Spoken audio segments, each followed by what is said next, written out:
کہو کہ اے اہل کتاب تم اللہ کی آیتوں سے کیوں کفر کرتے ہو جبکہ اللہ تمہارے سب اعمال سے باخبر ہے؟ کہو کہ اے اہل کتاب تم مومنوں کو اللہ کے رستے سے کیوں روکتے ہو اور باوجود کہ تم اس سے واقف ہو اس میں کجی نکالتے ہو اور اللہ تمہارے کرتوتوں سے بے خبر نہیں؟ مومنو، اگر تم اہل کتاب کے کسی فریق کا کہا مان لو گے تو وہ تمہیں ایمان لانے کے بعد کافر بنا دیں گے، اور تم کیوں کر کفر کرو گے جبکہ تم کو اللہ کی آیتیں پڑھ پڑھ کر سنائی جاتی ہیں اور تم میں اس کے پیغمبر موجود ہیں؟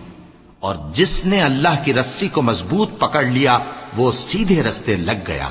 مومنو، اللہ سے ڈرو جیسا کہ اس سے ڈرنے کا حق ہے، اور مرنا تو مسلمان ہی مرنا، اور سب مل کر اللہ کی ہدایت کی رسی کو مضبوط پکڑے رہنا اور فرقے فرقے نہ ہو جانا، اور اپنے اوپر اللہ کی اس مہربانی کو یاد رکھنا جب تم ایک دوسرے کے دشمن تھے تو اس نے تمہارے دلوں میں الفت ڈال دی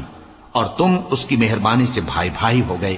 اور تم آگ کے گڑھے کے کنارے تک پہنچ چکے تھے تو اس نے تم کو اس سے بچا لیا۔ اس طرح اللہ تم کو اپنی آیتیں کھول کھول کر سناتا ہے تاکہ تم راہ راست پر رہو۔